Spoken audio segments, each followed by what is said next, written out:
não teve jeito dele fugir. Aí muita gente pulava na água, muita gente se salvava e muita gente também ele morria. No início do século XX, Rondônia, antigo território federal do Guaporé, passava por profundas mudanças econômicas, onde se destaca a eufórica época da borracha. Durante esse período, encontrava-se em meio a uma grande explosão populacional.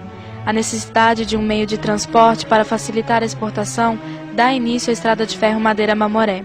Aumenta o número de imigrantes, Porto Velho cresce. A Estrada de Ferro Madeira-Mamoré é abandonada, mas Porto Velho resiste. Ainda pequena, enfrenta o drama da falta de segurança pública, assaltos, assassinatos, estupros e vários tipos de crimes. Tudo isso levou à construção de um presídio que nada mais era do que um depósito de seres humanos, localizado na Vila de Santo Antônio. Essas pesquisas hoje também com relação ao presídio de Santo Antônio, elas têm sido motivadas por essa questão, né, de que poderia ter sido usado como presídio de segurança máxima. Nós não temos nada que comprove isso nos documentos, mas existem essas hipóteses, tem historiadores trabalhando com isso.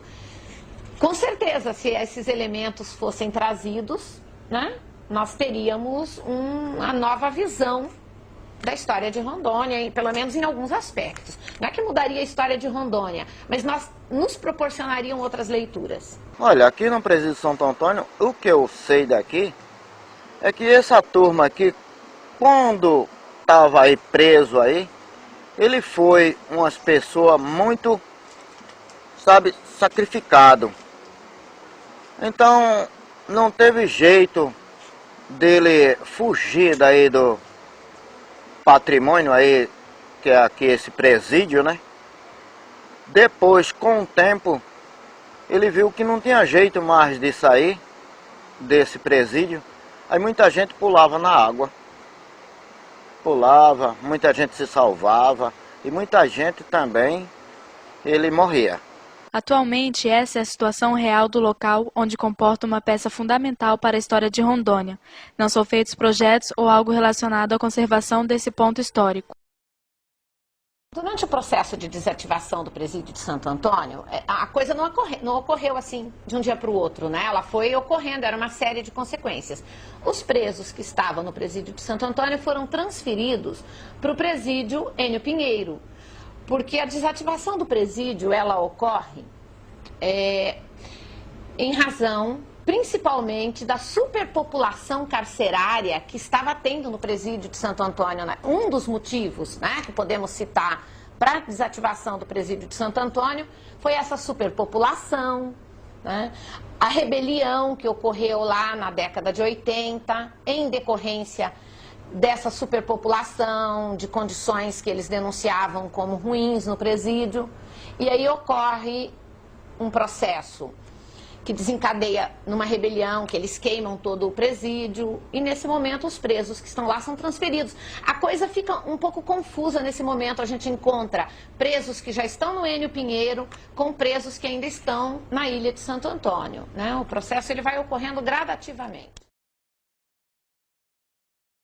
Por causa dessa água forte que estava passando aí nesse rio, aí a turma chegou a fechar o presídio e levar esse pessoal todo para fora.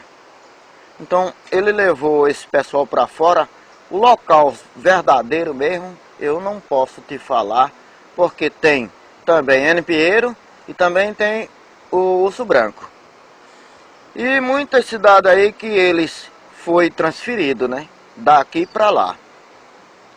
Bom, esse pessoal foram embora daí e o presídio acabou.